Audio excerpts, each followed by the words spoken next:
everybody. Morning. Well, I like your setting a little better than mine. Hey guys, sorry I had Yeah. a little technical trouble with Facebook this morning. It wouldn't get started at first. Uh-oh. We going now? Yeah, we're good now. There you go. So, Josh, you got to tell me, where the heck are you? I am in Solomons, Maryland, down at a marina down here. So right on Chesapeake Bay. Tell me. It's actually, what's that? Tell me you're sitting on your boat. I wish. No, I detail enough boats to know that the best boat is your friend's. And you don't have to pay for all the maintenance and everything else on it. So that's good. There you go. Smart. Yeah, but I'm actually right across from Patuxent Naval Air Station, which is where they one of the testing centers for the F-35 fighter jets. So with that said, I apologize if there's any jet noise for a minute. We might have to just gotta pause, but we were actually on base doing a boat yesterday and they weren't too active. So hopefully we get the same blessing today.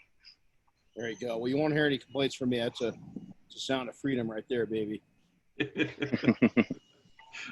That's right. Well, hey guys, it's all yours. Josh, you can go ahead and get us started. We're good to go. Ooh, let me just, I can finally see my camera, so I'm just trying to adjust some things here. All right. So, hey, everybody, this is the Renny Doyle podcast. I'm Renny Doyle, and I'm here. Got Josh Buckler here with me.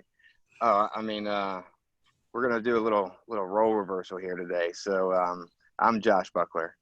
We're going to be interviewing Renny Doyle this morning to give everybody a little insight on who he is and how he got to where he was, and hopefully show that it doesn't matter what you came from or how you got there, really. It's just building a life of happiness and success that, the happiness is really what creates success. And if there's any happy person that I know, it's certainly Renny Doyle. So with that said, Renny, how are you this morning? Doing good, man. Josh, how are you? Again, I wish I think that I'm way jealous. I think you're in a lot better. I love my shop, but I think that's a better location. Well, I was happy to have the pleasure of being at your shop a couple of weeks ago now, and that is definitely a nice shop. Fortunately, my shop is for the most part sunny and full of sailboats and power boats and everything else. We're down at Solomons Marina or Calvert Marina in Solomons, Maryland, this morning working on a boat, and even though it's sunny and warm, they're all ready to get them shrink wrapped and protected for the winter time. So that's what at least the Farmer's Almanac is telling us, that it's going to be an interesting winter. So they're never right, but that's okay. Yeah. So just to give everybody an idea of who I am and my relationship with Renny, I trained with Renny back in 2018, February of 18, and I was lucky enough to be selected for the Air Force One detailing team that July, and then again the following year. And just recently I've been out to Big Bear, California to see this nice pretty shop that you see in the background of Renny here, and get to intern as a assistant instructor basically to 4 students that came through for the 5-day class. Might as well call it a 10-day because we were there for at least 12 hours every day. So it was a good time. Got to use a lot of cool stuff and really just catch up with a friend. So with that said, here is Renny Doyle. So I've got how long have you been doing detailing success? We started detailing success. Matt Williams, which is still in the group, out of Marysville, Ohio, was my first student, and it was either in late 2004 or early 2005.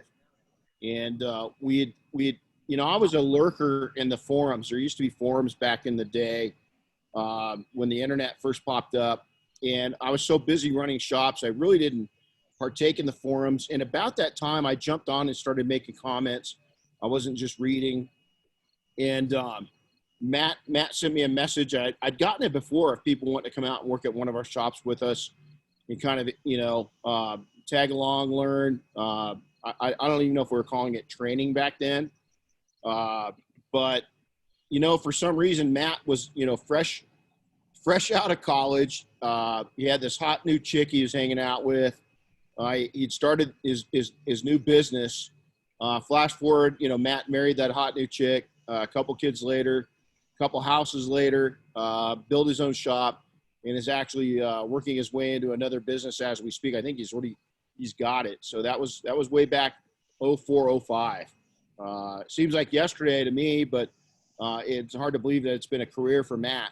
Just kind of a second career for us in detailing. And we're kind of onto our third now, because we ran shops and was the guy in Matt's shoes up until that point, and it definitely switched.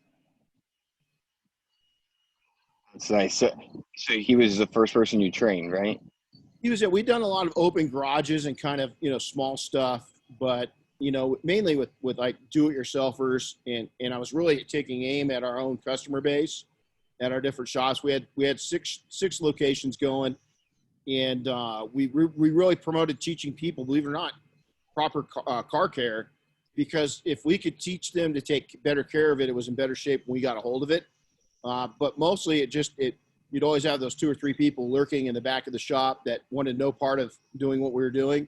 It was too much work, and they'd end up buying a detail. So that's what it was really about. Awesome. Yeah, I like that. I like that model and that strategy there. I think there's a book called "They Ask You Tell" or "They Ask We Tell," and it sounds like you were like this gentleman who wrote this book ahead of the curve as far as the feeding your knowledge in order to gain the respect, the reputation, and just build that rapport with your customers. So that's really cool. You and I are both avid readers and believe in reading. That's a great book if anybody hasn't read that. Yes, it is. So leading up to the training, of course, you own several detailing businesses. You were somewhat mobile, had fixed locations at your shops and stuff. How many businesses before that, I should say, do you think that you've owned? Wow. Well, total, I had to check them off. And so with your notes, I actually checked them off. And right now we've owned, either still own, I've never had to shut a business down. I'm real blessed. We've always been able to we either still own it, or we, in one case we had a hostile takeover that I wasn't on the good side of, unfortunately, or we sold out. And so today's numbers, we're right at an even 20. That we've Wow. owned and operated. And of those, one of the next questions is 7 of those were automotive detailing related. And right now, 3 of those 7 we're still engaged in. So what kind of stuff did you do before the detailing? Oh, wow. We got out of, go back to when we got into detailing, we sold our first one, and, or I was single at the time. So me, and window tinting was huge. Window tinting was just catching on, and I loved cars. I almost couldn't believe I'd sold my detailing company, but I did. And then I sold my second detailing company, and kind of used it really. Oh, you know what? I forgot one too. I completely forgot another business. So 21 businesses. We had developed that 21st one's really interesting. This was right when we were opening up attention to details, which was our primary detailing company. We developed a system for mobile oil changing, doing it on mobile. And we had worked with, nothing was patented, but we just had a really cool design. We were working with one guy that was the single source builder for this part that we used for mobile oil changing. And when we were having the equipment made, the company that made our equipment saw it, thought it was innovative. And before I even launched the company, they bought the company. Wow. Now that was stupid though, because I could have made a lot of money with that company, but I needed the money just to infuse and grow attention to details, the detailing company. So I sold it. But looking back, not a smart move. So, we stayed, you know, our roots are still, even till today, our roots, everything that we're involved in goes back to detailing. Detailing was the birthplace of all the funds and all of the creative ideas. And it allowed, it's allowed me the life I've had. I mean, it really goes back all the way to when I was 13. And so don't discount detailing. A lot of people, it's a great stepping stone, but man, we've had a great time with it. Yeah, it's pretty proven that you've had a great time and that you're continuing to have a great time. So that's Absolutely. happiness is there for sure. So you talk about going back to 13. Where did you grow up, and what kind of stuff were you doing as a kid? Were you the kid selling lollipops in school, or were No. you the kid out getting in trouble, or what? Yeah, a little bit about, you know, I was a good kid. And I was raised by my mom and grandma in Colton, California. Pretty cool little town, actually, but kind of a rough town. When my wife Diane's mom found out that I was from Colton, she really has never had a lot to do with me since. She kind of said something about my hometown before she realized I wasn't kidding, that I was actually from there. So that will tell you, I was probably the wrong color to be, by some people's judgment, the wrong color to be raised there. I was absolutely, everything about that town was right. And so I was, you know, it was all about wheels, man. I mean, it was everything about wheels, and it was even wheels that took me to detailing. We saw a guy flying aerobatics and followed him to the airfield 8 miles away when I was 13. And we just hung out, and I ended up being the last Mohican, kind of hanging out, and all my friends stopped riding out there, and I kept going, and they put me to work in trade for some flight time. This is how crazy. This guy didn't even know me, didn't know anything, didn't talk to my grandma or my mom, and just taught me how to wash an airplane that took me up flying. I mean, you could not get away with that stuff today. You know what I'm saying? And the rules were a little less strict. Yeah. So, it was that, I mean, it was the 70s, and it was just a cool time. Matter of fact, at that age, it was 1979. We're just going into the 80s. It was a rocky time in our country, kind of like what we're going through now. Gas prices through the roof. You couldn't buy a house because interest rates, couldn't sell a house because of interest rates.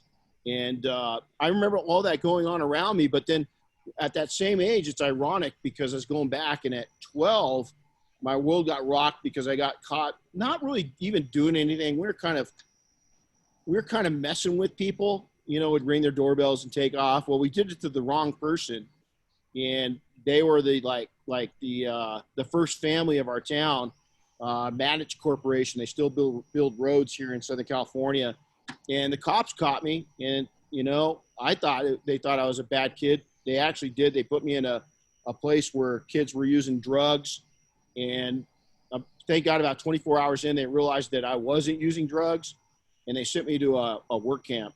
And that work camp, I was there for about 2 weeks, and it was filled with goats and horses and sheep, and you had to clean up and clean stalls. And it turned out, man, I volunteered to go back because it was discipline, and I didn't have that in my life.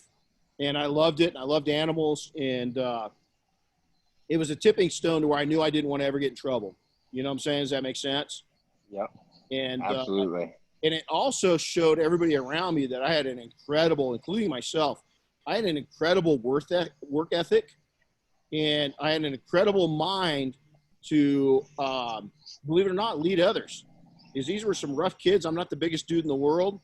And I would motivate people. And kids would be griping about having to go do this. And I was like, listen, man, I was just over where they treat the kids for drugs, and they're in lockdown, and they're in handcuffs, and everything's monitored here, Yeah, I think that having that positive energy, whether you're giving the negative, like look at what they have and then look at what we have, whether you're doing that or not, just positive energy and being positive throughout your day can really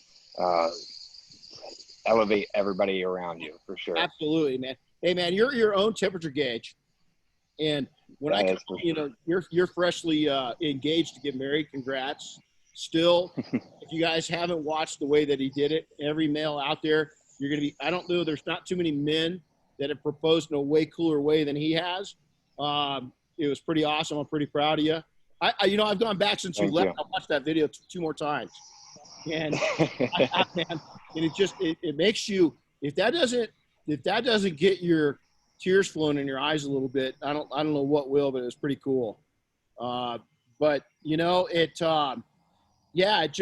I think that you're your own, when you get married and you come home, is you're the temperature gauge, but also the people around you. If you put a warm thermometer in an ice chest, it's going to get cold. And sometimes we allow people around us to create an ice chest around something really hot. And you've got to be man enough to realize when that shit's happening and pull out of it, take yourself out of it and reset everybody around you. Don't let other people ever put you in an ice chest. If you're hot and you're going and you're moving, you can't let other people adjust your temperature for you, because it can't happen. Yeah, when I get on a roll, I like to keep it rolling and not slow down. So, but there's always roadblocks, and I know you've had your share of them throughout time. So go from, let's say, your adolescence up to where you are now. Do you have any regrets on anything that you've done? You think you wish you would have done something a little different? Maybe something went right and it worked out, but you thought it could work out better. Yeah, I think, boy, regrets is a tough one. There's always those things. I mean, I've owned, I was in the transportation industry. I owned an executive protection company. We owned real estate. We actually owned we had investments in a food product company, products based. We're involved in P&S Double Black. I think regret wise, a couple things I didn't do. I'll give you two. On a business note, small thinking is allowing myself to have a poor guy's way of thinking and not allowing myself to be more successful at a much younger age. I took all those impressive steps. I owned all these businesses, but yet I still put roadblocks, my own roadblocks, in the way. I sabotaged myself in certain instances because I didn't think I could ever get to where I'm at or where I'm going. Does that make sense? Yes, you just had lots of self-doubt as you were going. I did. Right? I just never thought I could, even at the age of, by the time I was 40, I was killing it. I really was. We'd done well, and Diane and I had done well. We had this wonderful family and, houses and cars and all the shit that goes around with it. But I let my ego get in the way. I had too much ego-based shit, clutter, if you'd say, in my way. But again, was it clutter? No, man. I shouldn't have had any bills. I shouldn't have had any, I should have thought about it. The way I thought about it in my 20s of growing up poor was, hey, debt's bad. Well, there is good debt.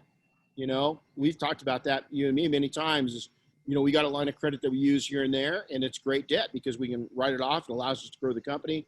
We do different things with it. We expand. We do all these different things. But on the same side of things, like going out and, right now owning I'm a Porsche fan. Of me getting, a GT3, could I afford it? Yeah. Would it be smart? No. And the reason why is because all this isn't paid for yet. Does that make sense? Absolutely. Now, on a personal priorities. Exactly it. On a personal note, my goal was I'm real lucky to serve in the Cal Guard. Did so at a later stage in life. But a lot of people don't know that I was actually billeted to go into the Army and fly Apache helicopters, and had gone to Fort Rucker twice. My best friend got me addicted to it. He went through flight school down there. I went to his graduation. I don't drink, but I did drink with him that night. I woke up the next day at the recruiter's office, duct taped to the door with a sign taped to me that said, "I want to fly." They gave me the test. I did relatively well, and went back again to sign my papers for them to kind of sell me on flying Apaches. Did it right when I got home. My grandmother, which raised me, had a series of heart attacks and strokes. I talked to my what would have been my, chain of command coming into it, the recruiter still at the time. The hardship was that I paid the bills for her and my mom. And so they deferred me out, and unfortunately I hit the age limit. And it was a real bummer, but then this is really, really gets sick, where Diane likes to rub it into my face a little bit, is that just a few years later, is I had met Diane, and they'd upped the age significantly. And they got a hold of me to come into the Army, into the Army Reserve to fly Apaches. And at this time, we had our detailing company going. We had 2 kids with 1 on the way. We have 4 now. And they said, hey, it's about a 2-year program to go through flight school, warrant officer training, all that good stuff. And I told Diane about it. She's like, when we going? And I was like, man, we got a house. She goes, you know what? All of this can come back into play once you build your dream up. Let's go down to Rucker. We'll restart the business when you get out. Let's go get you. You're going to be based here. We were living in Idaho at the time. You're going to be based right here in Boise, probably. Life's good. And you know what dumbass me said? Nah, I got responsibilities. And, I didn't regret it for a couple of years. And I don't know if I do regret it. But I looked at that, and Diane knew at the time that I was the type of person that needed to harvest my dreams. I just didn't need to plant my dreams. I needed to harvest them. And I never got to fulfill that part of it. And I've always said, I wonder. But I'm also type as, well, maybe I would have got shot down. God had a plan for me.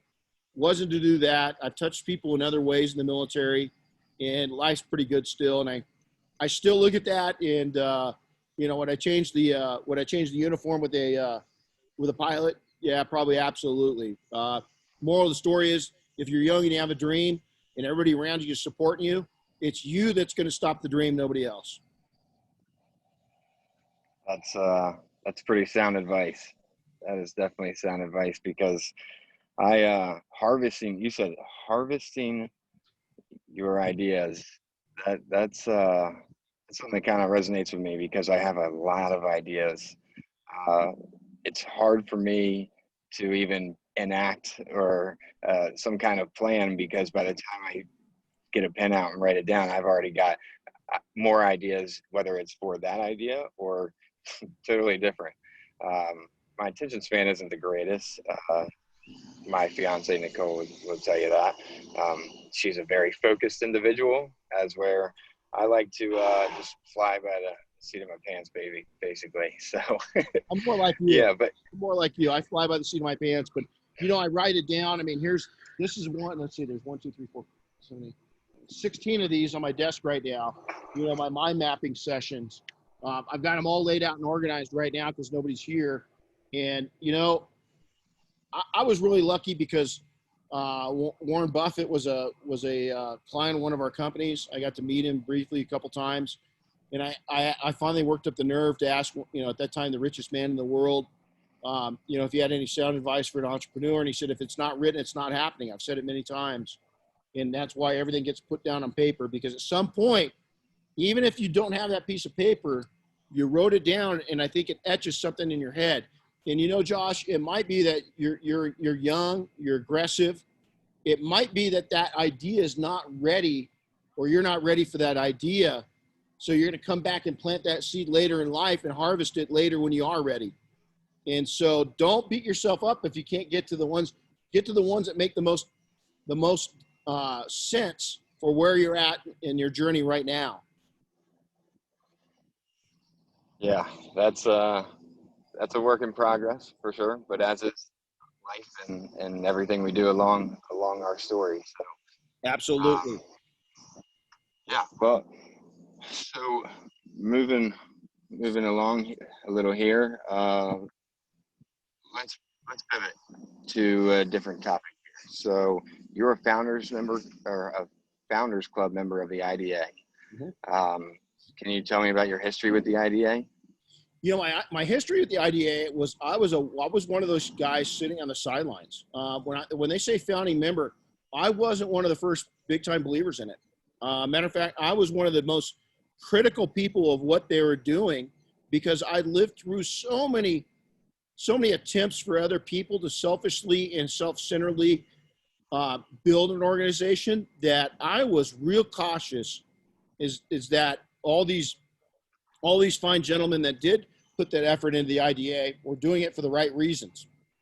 And I'll tell you, it took getting close to, boy, there's so many people, and I would really be injuring the true founders to even try to name them all, but they know who they are. But I watched all these ladies and gentlemen, and I remember being at an event, and they presented, and they asked me for the support. And what I stood off in the background and watched was all these people that were building, and you're talking about the first couple of years of the IDA. They're all spending their own money to get there. They're all spinning the fact that they wanted to make the industry great, that they wanted to make it, they didn't want it to be a bucket brigade. And I watched their energy, and I watched how engaged they were in the people talking to them. And I went, you know what? If I don't buy into this right now and show my support, I'm part of the problem, not part of the solution. And so I saw it on the dotted line. That was about 3 years in. So I was a real late. I watched him, and I told him from the beginning. Matter of fact, there's a picture of Prentice and I, and his wife came by and took a picture of us. She thought we were having this great, friendly conversation. I was actually chewing his ass for something that was going on in the industry. And the picture got published or put somewhere. And Prentice and I always laughed because it was a very, we were very friendly with each other, but we were beating each other up a little bit. And, it took those initial beat ups to forge and strengthen the core members and to bring enough money in to get it where it is today. And I know there's a lot of criticism. Well, what's the IDA really doing for detailers? Man, if I hear that one more time, what the hell are you doing for the industry? First off, why don't you shut up and tell me what you've done for the industry that you're pilfering from? Because I have never seen, my family comes, my brothers are all union electricians. I never saw them pay their dues and say to the union, well, what are you doing for me? It was their career. You don't go to the firemen's union and say, what are you doing for me? You're a fireman, on the other side of detailing, right?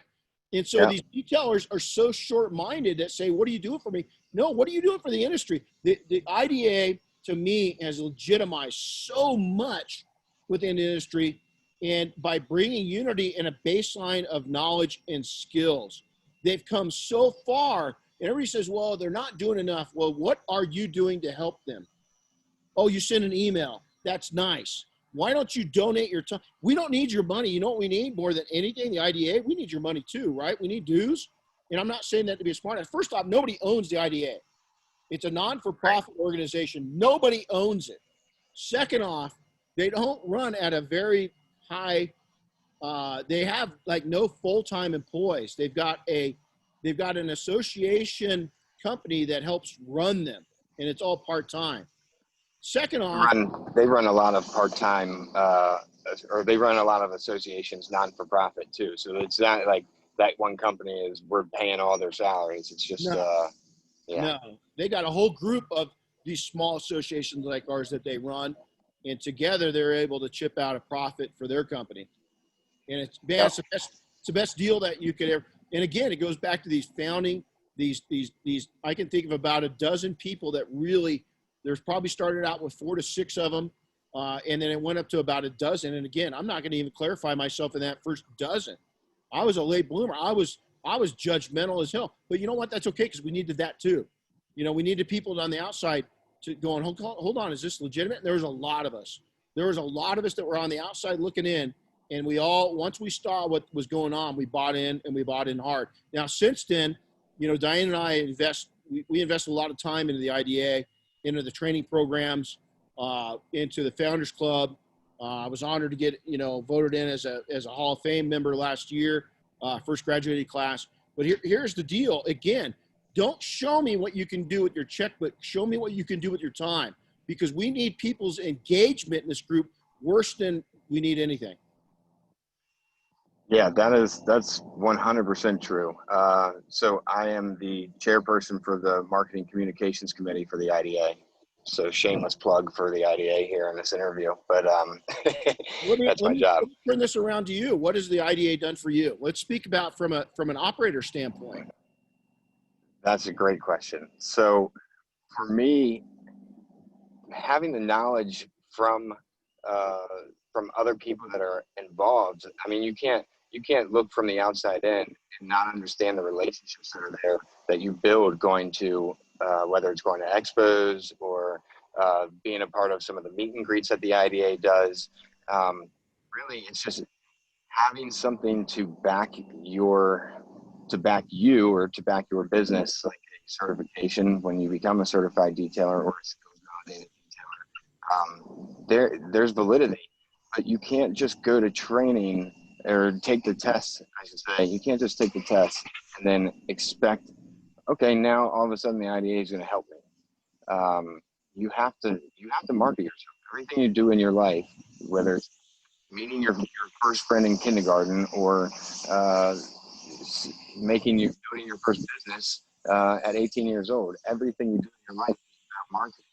And if you don't market the certifications that you have, the IDA will not do anything for you because people won't know it exists. But as I explain to my customers that we are all certified detailers, my employees have all taken the tests online, and they're under our organization certifications. So it just shows. I show them like the code of conduct for the IDA. It just really provides reputation and it backs your company.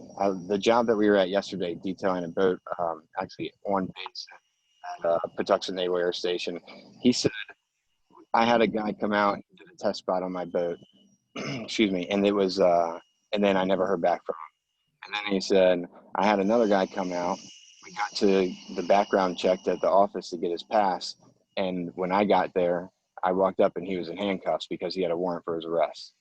So yeah, very interesting experience of hiring a detailer this guy's had. And then it took a recommendation from another company that's a company that does a lot of work for us as well, to find us.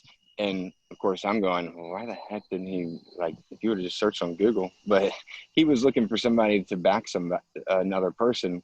And even then those people failed to post or just in general. Get arrested. Yeah. So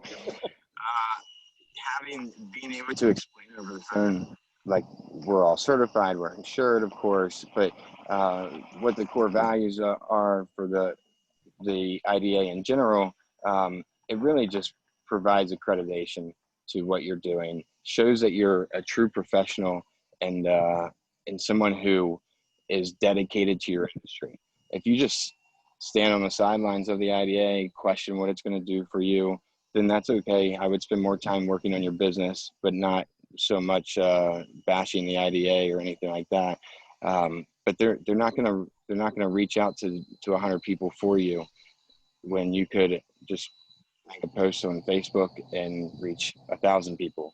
So it's really helped me. And honestly, I'm not the most confident person when I've come into new things.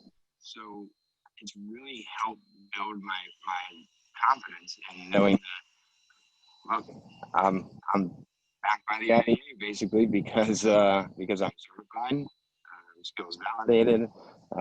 And I mean, one day, hopefully I can become a recognized trainer. I mean, that's and it's not even to train detailers as much as I really just want it there to be able to train my customers, like you were mentioning earlier about what you guys did starting out. So yeah, I mean, it's all there. 1997 is we developed our own certification program in-house. And you got to remember at this point, it's me and one other person. And so it was me and one other person, and I developed the series because coming from search and rescue and having all these different, it's like you at the firefighting, right? All these different levels of, engineer. You've got firefighter 1, firefighter 2, all these different search and rescue same way. So I said, you know what? We've got to show people we know it. We know that we know something. So we developed our own in-house and we started marketing it to our customers. Why did we why did we slaughter everybody in that market? Well, it wasn't just because of our certification. It was because we marketed our certification. So if you say, people always say, I hear this more than anything, and hopefully I'll tell you, I'll say it from what it is. I hear idiots say, well, I've never had anybody ask. Well, that's because you're not marketing it, idiot. So if you're one of those that's saying that and you're listening right now, switch gears and start marketing it and see what happens. Put the separation between you and the other guy, make it a long distance race between them. The other thing I'm going to clarify too is, listen, we've got some people in our group in the Mafia that have got a past.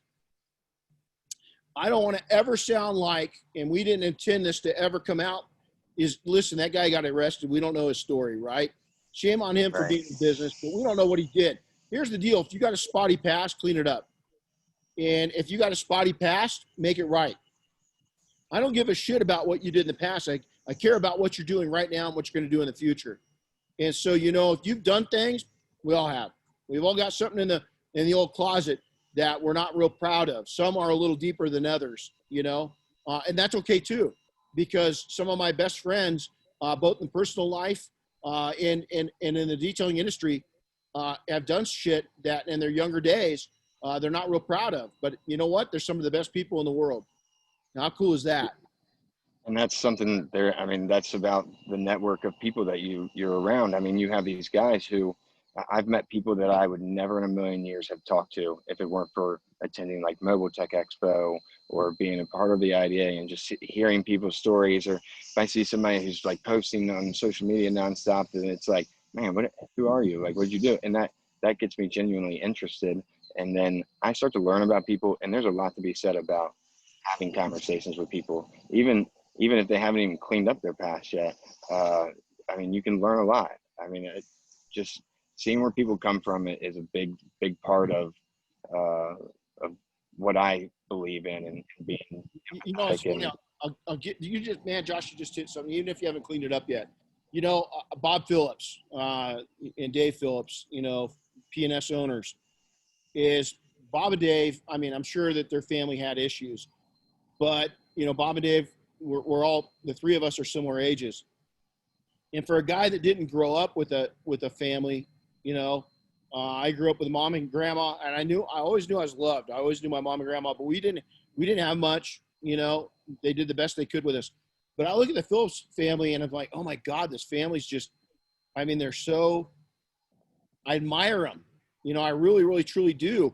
And here in the last 5 years that Bob and Dave and I have been basically partners, here's two grown men that have influenced me more than anybody in a long time in my life.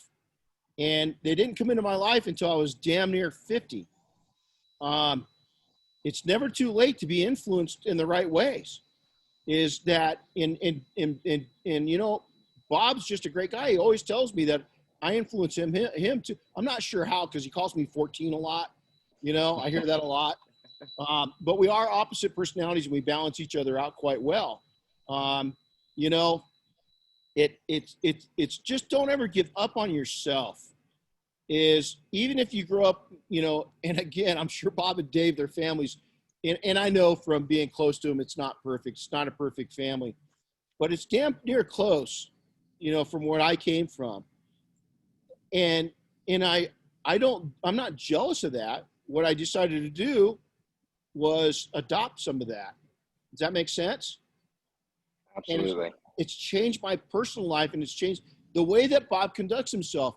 Is that, you know, even before we got involved with each other business-wise, is I watched his conduct online. Now, I know the direction that Bob votes. But this goes back to an old saying I've been thinking about a lot, is that, and I almost made a post about it, is that last night I was thinking about doing it too. And I was like, hey, you know what? You know who I'm going to vote for? I was going to put this on Facebook. You know who I'm going to vote for? Yeah, it's none of your damn business, because that's how we used to be. Is unless you knew me, you really didn't know who I was voting for. We went in that booth, we poked that little hole. It was our honor. And then if the other side won, we congratulated them, and we went on loving America. And today, we're not that way. Bob Phillips is that way. I know how he feels. I know which way he votes, and he still hasn't told me. He's never told me how he's going to vote. He's never put it on Facebook or Instagram or anything else. He knows how I vote, and I can tell you it's dead opposite of one another. But here's the deal. A lot of things mesh together. Why I'm saying this is to get back to this whole thing is none of us are perfect. But find somebody, even at almost 50, even at 54 years old, and Bob and Dave still influence me on a daily and weekly basis. They impact my life with positive. And listen, we correct each other, not too often, but we will correct each other and hold each other accountable. You know, we get a little out of line. That's what friends do. That's what partners do. That's what allies do. That's what we do as colleagues, you know, is hold each other. Even when you're here mentoring, we held those students accountable all 12 to 13 hours a day, you know? Yeah, that's couldn't have said it better. That's good. So going back to the IDA, last question with that is, where would you like to see the IDA go? Right where they're going. I'd like to see the youth of the industry engage at a sooner time, at an earlier time in their careers. I'd like to see the IDA go where ASE went with the mechanics, is to where now that, you know, I'm in the Founders Club, and that club is kind of the more the power players with a little bit of money. And what we've all decided to do is we're going to start putting our money towards educating the public of what an IDA certified detailer is. And that's really where it needs to go, is we need to get the public demanding that a detailer be an IDA member or an IDA certified and trained. That's the direction I'd like it to go in a mega way over the next decade. That's that's exactly what I feel.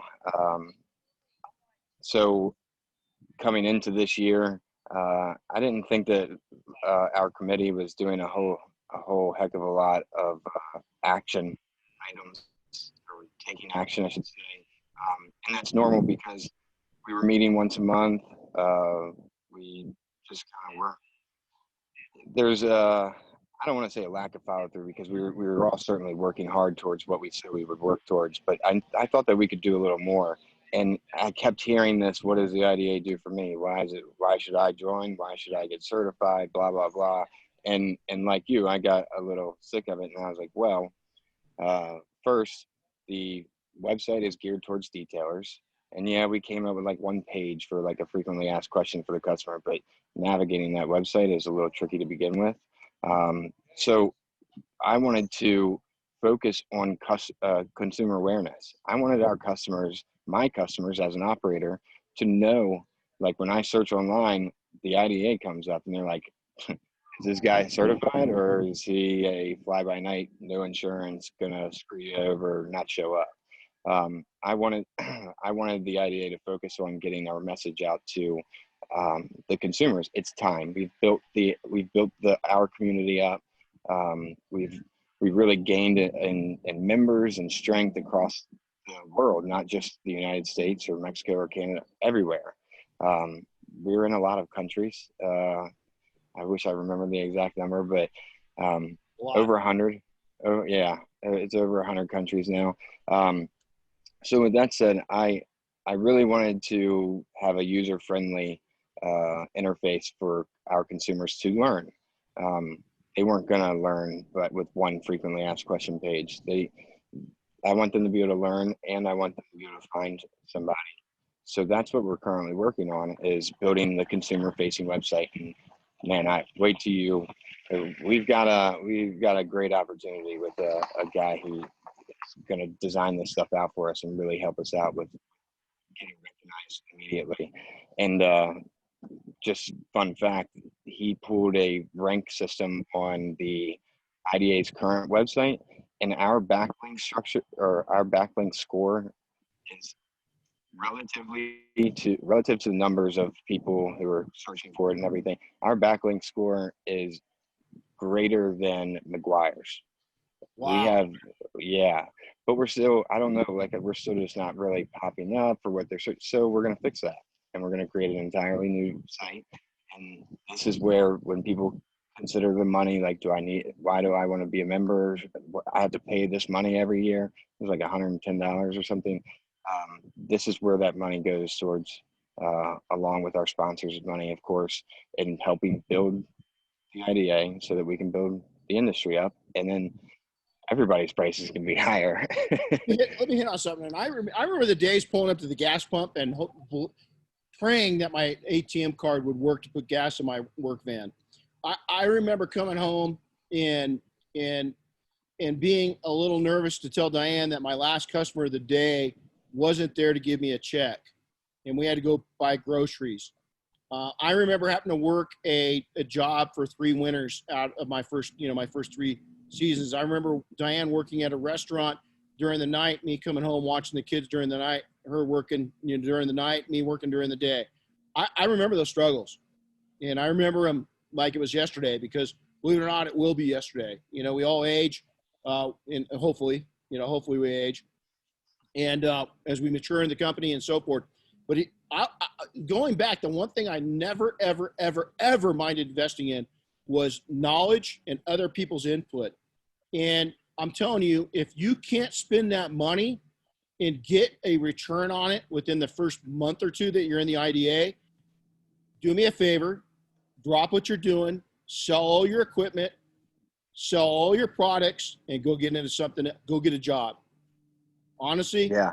Because if you're that small thinking, and I hope I change your mind instead of pissing you off, is that if you're that small thinking, you're effed. You have got to realize that in one of those, I attend those online meetings, that they host, the educational events. One, 15 minutes in, I've got enough notes to pay for my membership. And I'm talking the poor me. I'm talking when I didn't have nothing. I'm talking when this started my company. When that stays there for a reason. This reminds me and humbles me of my beginnings. So if you're that dude or girl, either wake up or just get the hell out of the way. Sorry, IDA. They hate when I get brutal like that. They don't like that. So I am not representing the IDA right now. I am representing.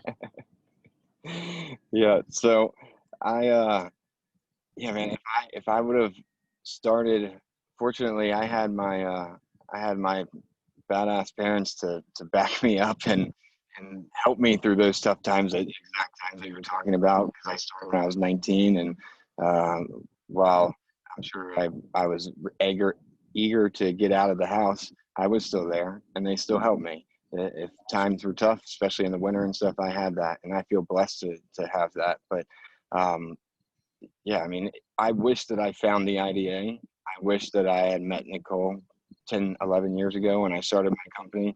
I wish that, because she's the one who took me to Mobile Tech for my birthday and paid for everything for us to go down there, where I met you for the first time. Yep. And I wish that I had all of this networking, all of these relationships that, I mean, I'm 3 years into building these relationships, but at the same time, if I would have had that at 19 years old, holy crap. I mean, the amount of information that's out there. Now, when I started, there wasn't YouTube. I mean, people are really fortunate, and I think they take for granted some things that come easily and come free. And, instead of kind of giving back to what they've learned with what they've learned, and investing in others by providing the knowledge that they've gained. Absolutely. It's a real shortfall for some people that can't do that. Absolutely.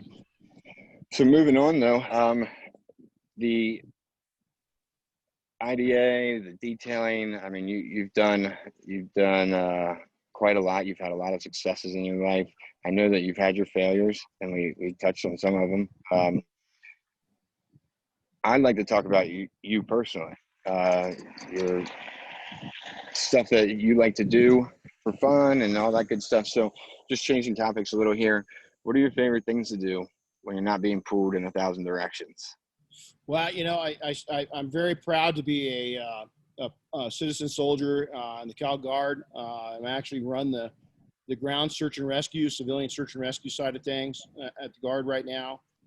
It's an honor. I've been involved with search and rescue for 30 years. It's been my hobby, my escape. I love the outdoors. You know, my daughter was talking to me, our oldest daughter, Ryan. She's a Marine, got out of the Marine Corps in flight school right now. She's a helicopter pilot. She's working on her commercial. She's already got her private. She's got her instrument. Now she's working on her heavies. So she's flying 205s and 206s and stuff like that. But we're talking, she goes, you know, I wish we would have gone out and done stuff in the wilderness more, Dad, when we were kids. And I started thinking about it. I was like, God, why didn't I do that? Well, it's because at the time I was so involved with search and rescue is that really the last thing I wanted to do was put on a backpack and take off, you know, into the woods.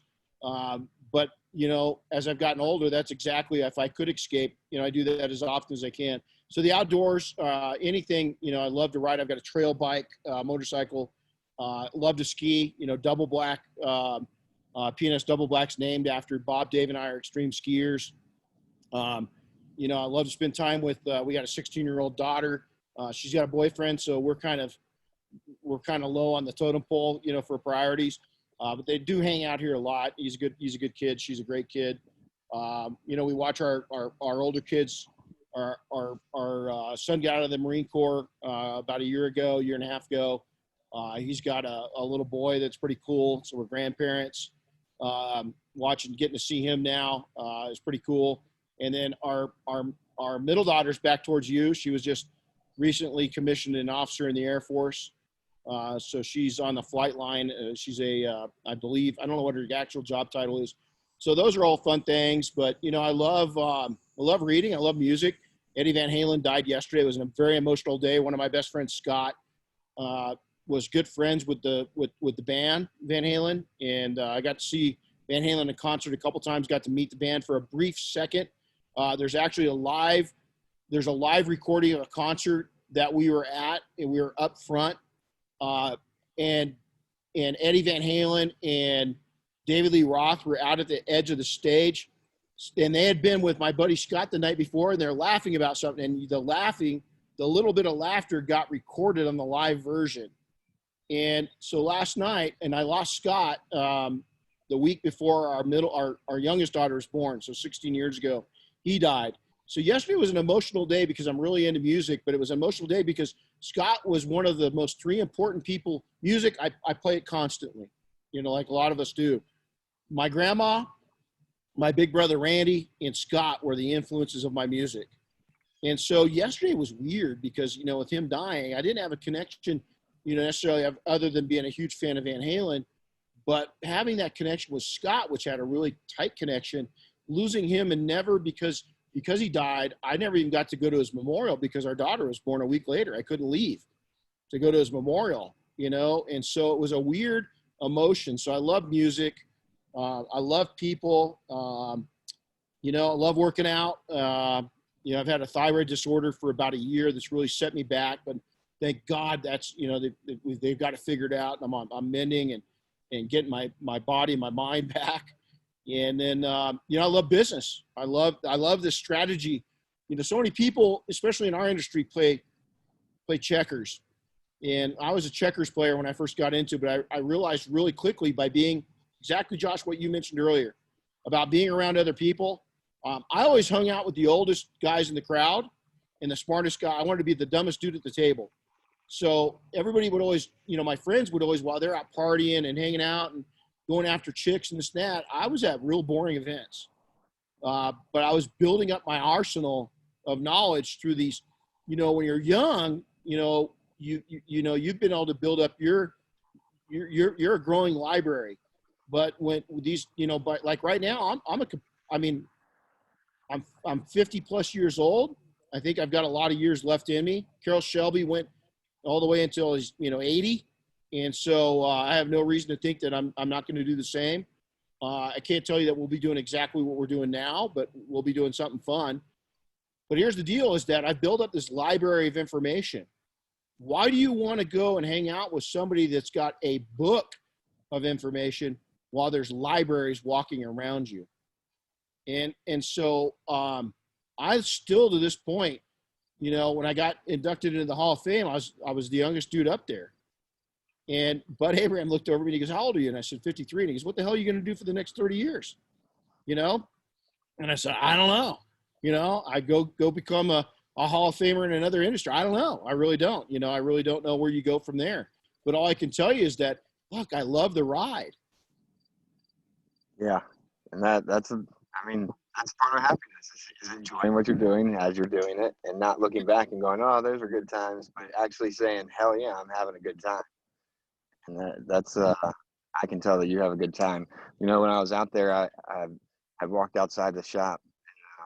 I looked forward, and there was this big giant mountain in front of me. And then I walk around the back of the shop. I look backwards, and there's a bigger giant, probably just closer, giant mountain in front of me. And then later on that same day, I was just thinking. I was like, I don't know if I could do this where I can't see to the other side of that mountain. And then later on in the day, you said, "I never take the same way twice, and I explore the hell out of that mountain. That's my playground." That's what you told us. And when I heard that, I was like, I hate taking the same way twice. I don't even like to ride somewhere and then come back the same direction. So it really, that's my adventurism, or my adventurous side, I should say, that I get to share with the people that are close to me. Nicole being the number one, of course. But having that adventure in my life has really, I'll say the uncertainty of what comes next is really what keeps me driving and passionate about what I'm doing, but mostly keeps me happy and just dedicated and motivated, I guess. So Absolutely. what you do in your personal life is definitely just, I don't have any of your recreational fun habits in common with you, because I don't have any mountains, and I certainly don't do search and rescue in them, or ski or snowboard or anything like that. But by seeing what you, as somebody else, a different side, this goes back to what we were talking about with other people, just getting to know other people, having conversations. I get to see and kind of relate your passions to what my passions are, and see that I do like doing it. I need to do that again. I haven't done it in a while. And so just being along for the ride, staying happy while you're doing it, enjoying yourself, and having a good time while you're doing it is a big deal. And I've learned a lot from you. So Thank you. Thank you. Well, they call it the present for the reason. It's a gift to us.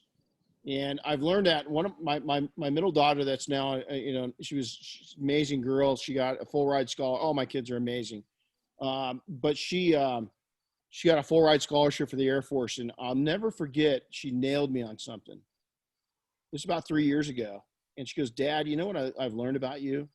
She goes, "and I hope you don't take this wrong, is you look to your past so often and punish yourself. Just live in the current day and look forward to the future." And you know what?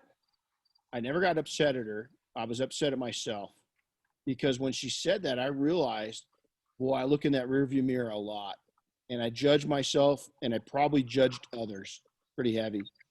And I don't, that old, it's kind of a corny saying now, is the windshield's bigger for a reason, is look forward, not backwards. But I don't look in that rearview mirror. I look for history and then turn around. I do like to go back and, remind myself where I came from, to humble myself, because you know what, is when you get cocky and when you get self-absorbed, that's your weakest time in life. Whether you're a soldier, a firefighter, a nurse,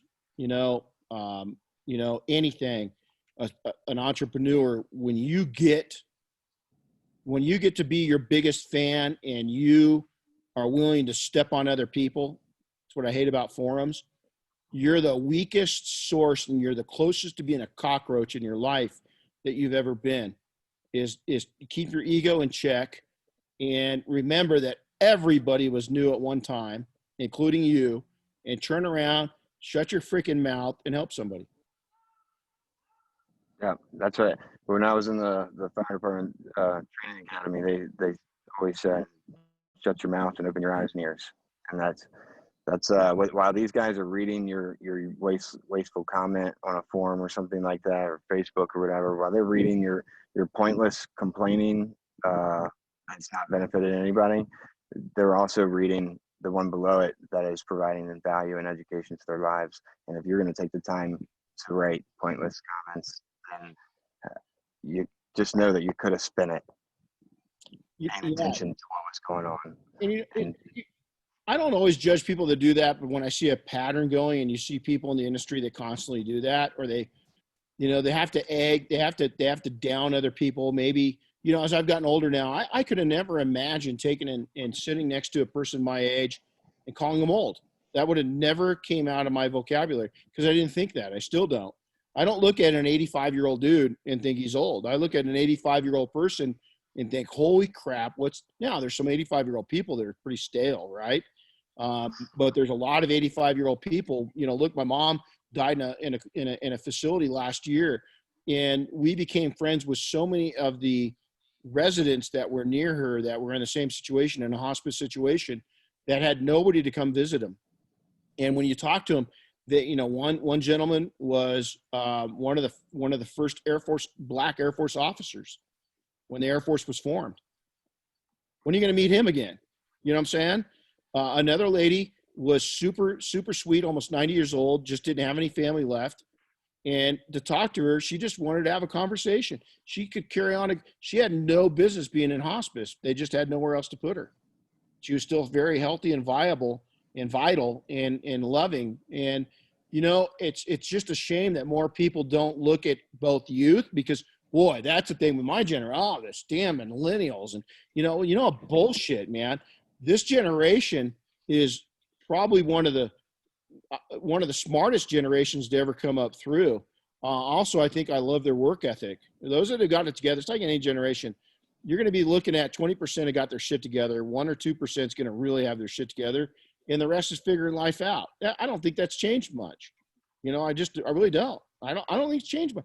I think it's just more evident now because of the internet, and then I think people are a lot more open with just being wussies. Yeah, that's pretty clear through social media and everything else. That's for sure. Chris is going, oh boy, he just called people wussies. So, wrapping things up here, I don't really want to, but we will. What business advice would you give me personally that you already haven't? Well, I'll tell you, knowing you like I do, you're hitting all 8 cylinders pretty strong. And so I know I'm gonna break this into 2. I'm gonna break it into the Josh I know and the young Josh that I don't know. How's that, to be fair?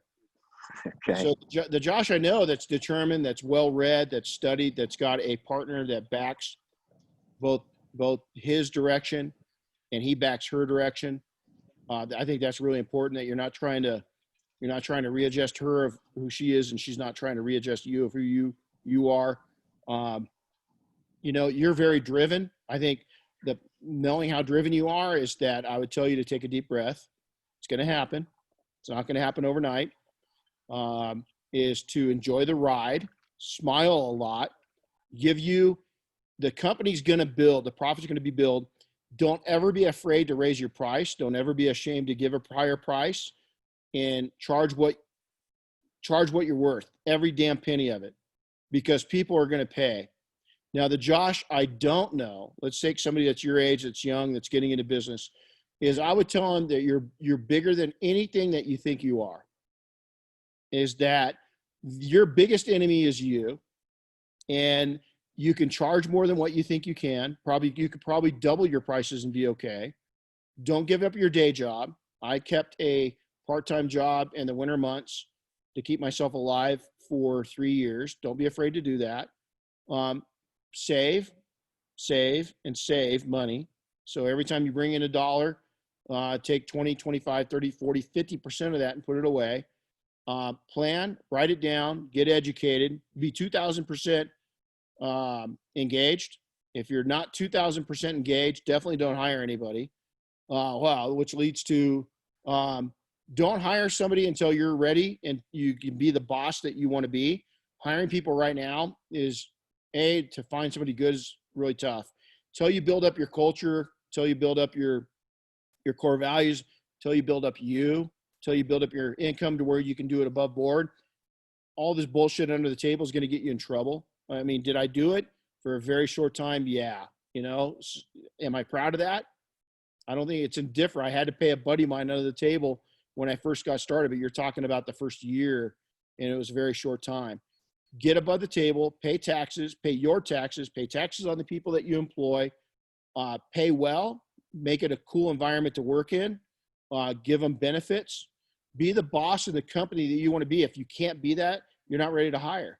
And then also write everything down. As you saw, I mean, I'll do a video maybe later this week and show my process for mind mapping everything out. It's really huge. And again, I'm going to go back to, I remember when I was, your stage in it, Josh, you're way ahead of where I was, you really are. And it's because you've opened your ears and opened your eyes and closed your mouth when it's appropriate. And you still there, Josh? Yep, we just lost your video. Sorry. He's back. I'm good. So, there's two different messages depending on where you're at. But I think realizing, that you're bigger than whatever you think you can do a lot more. The reason why I do what I do on search and rescue, and I've continued to do it through all these years, is part of me likes to be really uncomfortable. Like this last weekend, I was on drill with the guard. I went out and got eaten alive by bugs all weekend. I mean, like chewed, my legs are just munched. But here's the deal, is being out in the field, I had to go check on the soldiers. We're certifying them in some stuff. I got probably 2 or 3 hours sleep on Thursday night, a couple hours sleep on Friday night, 0 hours sleep on Saturday. Got home late Sunday and just didn't even turn my phone on Monday. I mean, slept for like 13 hours. The reason I like that is because when you put yourself in really uncomfortable positions outside of business, is that when you get back into what you normally think is hard, it's not very hard. It's pretty simple. And so there's advice I'd leave you with. Well, I certainly appreciate that. And, any conversation that we ever have together, I'm always picking up advice. And sometimes that's my biggest way of getting advice, is just to spend time and have conversations with people. But well, likewise, when we have conversations, I pick up a lot from you. And I think it's important that people, that when you think you've arrived where? I mean, if you can't look at other people that are coming up behind you, I'm old enough to be your dad. I learned from everybody that comes through this training, man. We had a 16-year-old kid, Isaiah, that came through, and the kid taught me traits. I learned from my own children. I learned from people. Sometimes I learned what not to do, in situations, from watching other people and their conduct. But you're one of these people, these young people that, you're the thing that motivates me to push forward, because I want you to be where I was in half the time, or even a third of the time. I don't want you to hit the road bumps, speed bumps, and be all, stressed out and have things out as I go. I want you to live a lot more comfortable life a lot sooner, but you're going to have to pay a heavy price to do it. That, and other people need to do it. It's still, if you listen, if you listen, and we've got a Mike that came through Duck Detailing, taught us a saying, asset before asshole. Is you've got to be an asset in any situation before you can be an asshole. And so, if you look at that situation, if you come into a new, maybe it's a forum that you're part of, or a marketing group or a mentoring group, is shut your freaking mouth and learn. Don't say anything. Nobody wants to hear you right now. So you're proving yourself, and they know who you are. They just don't. You might have a lot to add, but prove yourself before you start opening your mouth. Is that, I've learned so much from my current commander in the military. He's a few years younger than me, but just the way that he leads, his leadership is so clean, if that makes sense.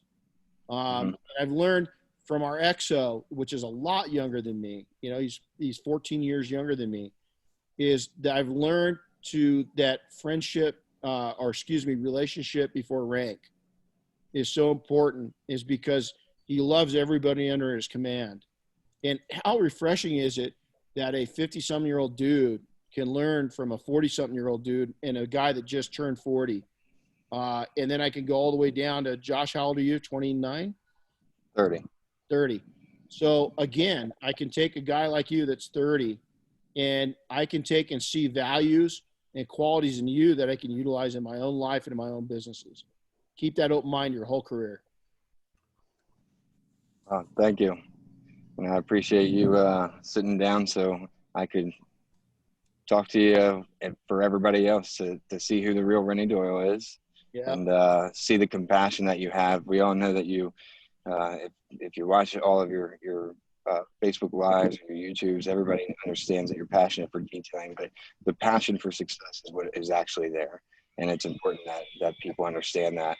So thank you very much. I think that's sound advice for the Josh you don't know or you didn't know. I 100% wish I would have been there at training Big Bear or wherever back in 2009 when I started my business. Boy, me too. You know. Yeah. But hey, real quick before we do, Donald Trump's on. He's going. This is going to be huge. Thank you, Josh, for your service and those at your side. I promise to make America great for all of you and all of you Americans. Thanks for being a firefighter. Oh my God.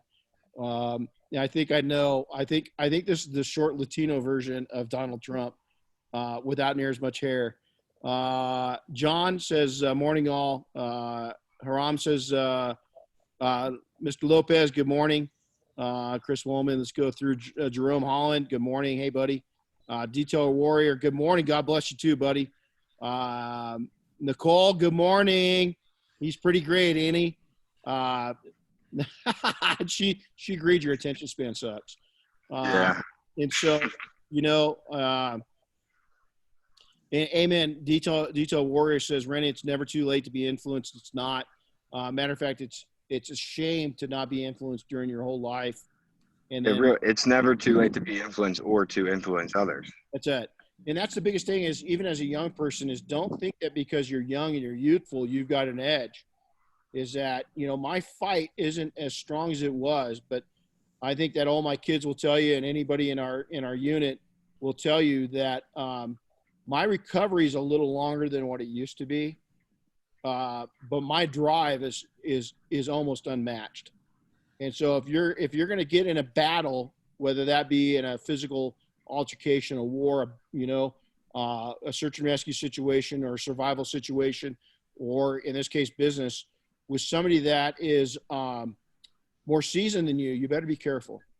You don't know what you're coming against. Don't judge a book by its cover. And then also, the old guys, stop ragging on the young generation. The youth is what feeds us.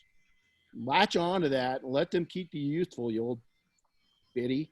You know, Ian, IDA is another tool for our businesses. You don't buy a new DA or extractor and leave it on the shelf asking when it will make you money. You have to put it into the toolbox and make it work in your business. Ian, listen, that's fire. That's man, that's it right there, man. Can't set a tool out to the side and ask it to work if you're not putting it in your hands. So, hey, Josh, thanks for coming in. This is a great interview. I don't do this too often. I really enjoyed it. I appreciate you letting me, and I think that everybody else here probably got a hell of a lot of information, and it's always nice to see the personal side of things too. Right on, brother. Well, hey, man, thanks a lot. You take care, and I'll go watch that video again sometime this week so I can cry more. All right, brother. I'll see you. We got to end this. How'd you do it? You got to tell people, how'd you propose? I hired a flash mob. A friend of mine from LA, his girlfriend owns an awesome flash mob company. Loving a flash if you ever need a flash mob for anything. And so I hired her. She put everything together. There are like 16 or 15 dancers. None of them ever met each other before. She did everything over Zoom. And then they showed up like an hour. Now this is in Annapolis, Maryland. So they showed up like an hour beforehand to meet up and practice. I should have got an hour and a half beforehand to practice for about 10 minutes. It's pretty evident in the video, but that's okay. Yeah, so Flash Mob video is awesome. The dances are awesome. Nicole's coffee drop is awesome. So That was it was pretty cool. So, well, hey, thanks everybody. So, Josh, thanks for this opportunity. This was cool. I really enjoyed this. It was awesome. Thank you. All All right, guys. That's it. Thanks, Chris. Take care. We'll talk to everybody soon. Happy detailing all. We'll see you.